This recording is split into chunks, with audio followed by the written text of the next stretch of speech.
Bienvenidas to Latina Literati, the channel for Latinas and the Latina friendly, where we explore people, places, and ideas. And today we're going to take you to Copán. So Copán is a Mayan city in western Honduras, and this Mayan city mirrors the beauty of the physical valley where it's located.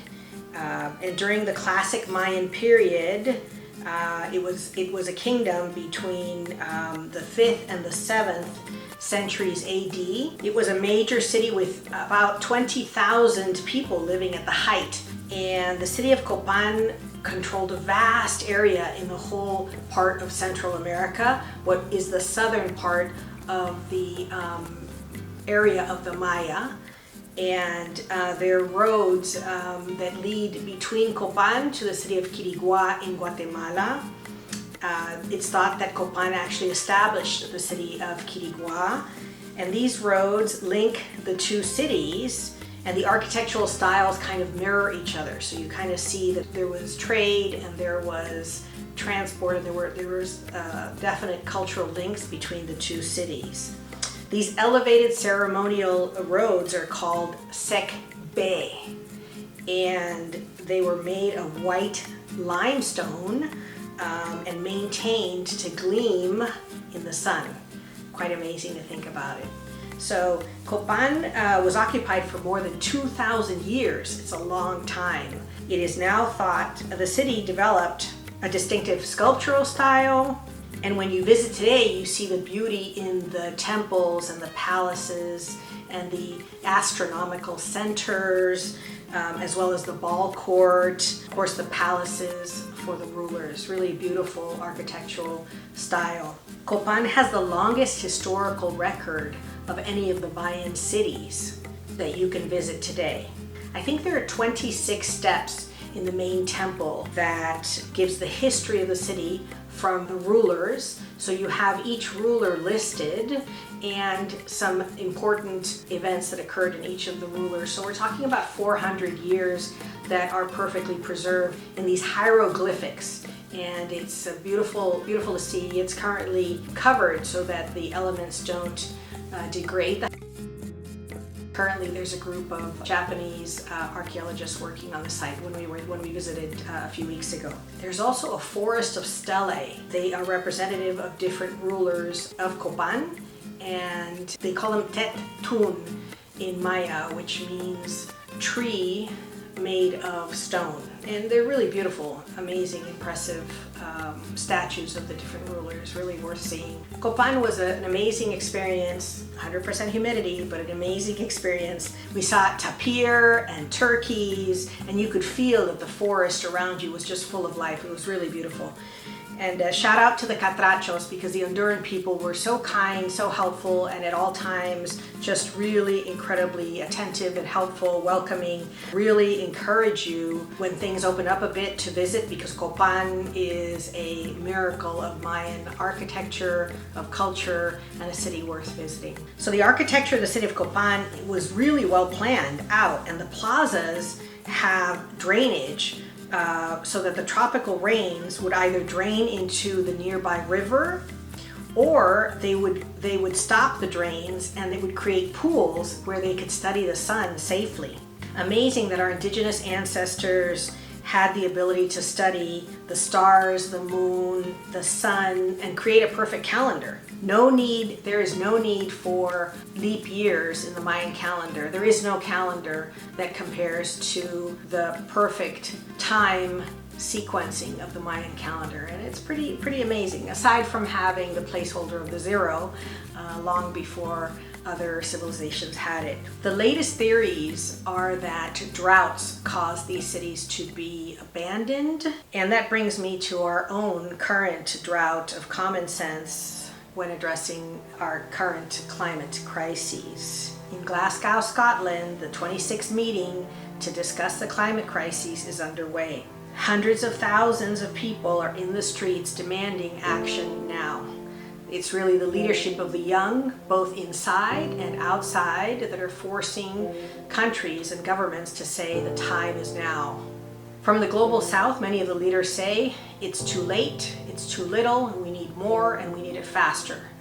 So basically, Paris said we have to stop emissions in order to stop global warming. And so that's what they're discussing right now, is how fast can we stop these emissions, and how fast can we ensure that we never get to 2 degrees Celsius. Amazingly, the largest delegation is from the fossil fuel industry. Would you let the tobacco industry into a health conference? Why is the fossil fuel industry even there? It doesn't make sense. Unless you follow the money, of course. There are about 500 lobbyists from the fossil fuel industry attending Glasgow COP26, and the question is why? Why are they there? Bottom line is we need to aggressively cut greenhouse gases emissions and limit Earth's warming to no more than 1.5 degrees Celsius, which is 2.7 degrees Fahrenheit.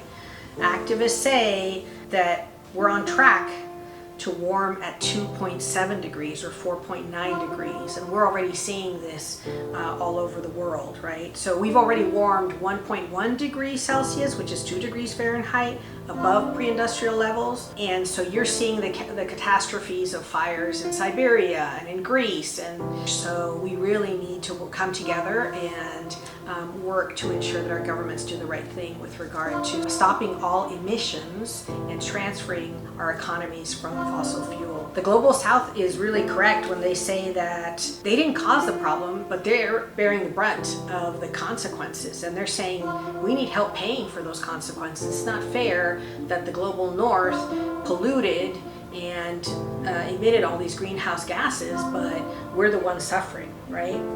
So all of the islands, from the Marshall Islands to the Maldives, are really in peril of disappearing, along with their unique ecosystems, and of course whole nations being displaced as climate refugees. I mean, this is really, really serious.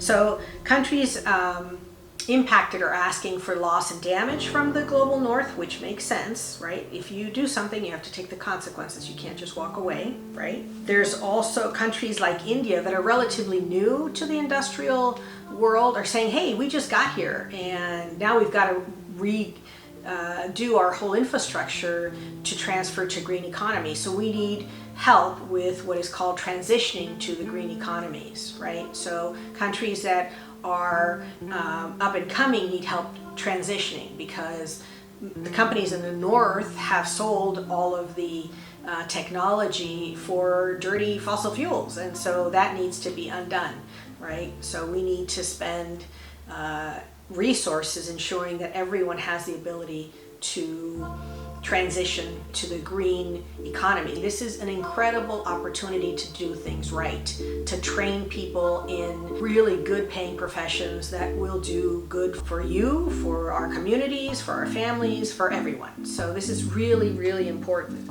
The Natural Resources Defense Council says that nations have made significant commitments with regard to deforestation and reducing methane emissions, and helping to finance or helping to stop the financing of fossil fuel projects overseas. The coalition controls about 40% of the global banking assets, and organizers predict that it can deliver $100 trillion over the next 3 decades. That's about $3 trillion a year to help in this process, to accelerate the transition. And so one of the kind of wiggle words that is used is net zero. We can't have net zero, because net zero means I'm going to pay you to put garbage in your house. So there's no net zero, there's just zero, right? We just need zero emissions. If 2020 taught us anything, it was we can do better and we can change in the face of a crisis, and that's what we have to do now.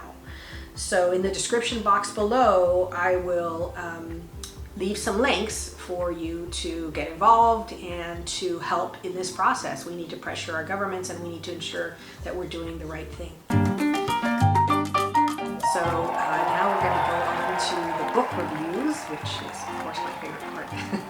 The first book is, again, Antonio Muñoz Molina, El Jinete Polaco. El Jinete Polaco is kind of a classic Spanish book, and it talks about different families, different generations over about 100-year period up through Spain's participation in the Gulf War. I'm not sure if you remember that Spain was one of the few countries that actually stood by the US as they went looking for those mysterious weapons of mass destruction that never occurred, never were found. So this is a good book. It's interesting, and again, it's really a classic for understanding Spanish history and society, so recommend it. The next book my daughter actually lent me, it's The History of Hair Removal. So you think, well, where did we start saying that certain hair was good and certain hair was bad? Like the hair on our head is good and the hair on our legs, you know, we don't want. Really interesting. I'm going to give you a hint. It's all about marketing. And as you know, you've heard about the pink products, that products sold to women are 2 and 3 times the cost of those sold to men. So that gives you a little bit of hint. But it's an interesting book, highly recommended. And you can tell that it comes from a library. So as I've said before, sometimes libraries sell their extra books. And so I'm going to include links in the description box where you can buy used books, support the library, and also from independent booksellers that leverage your purchases to help fund literacy in communities. Although I always say the first place to get books is your library or your independent bookseller near you. Okay, the next book. The Bookseller of Florence. This is a wonderful book. It's a historical book. As you know, before the printing press, every book had to be hand copied and hand illustrated. And so this is the story of a young man who sees all of the history of Florence as he works at a bookshop, as people gather there to talk about ideas and politics and, you know, people like Machiavelli and the Medici. It's a fun historical book. I recommend it, and of course I'll leave a link below if you'd like to pick it up. And the last book that I recommend today is 1493, another historical book, and it really focuses on what does Columbus find when he arrives here. So that transfer of disease, of food, of ideas, of cultures. So the reason why there are tomatoes in Italy and chilies in Thailand and chocolate in Switzerland is because they brought them from the Americas. So it really delves into the details of what happens with that exchange of cultures. Well worth it. A lot of nuance, a lot of detail, and I highly recommend it. Thank you so much for accompanying me to the end of this video, and I hope you've enjoyed it. I hope you like, subscribe, and share. Please comment. Let us always know what type of topics you'd like to hear from us. And as always, I wish you happiness and I wish you health, and always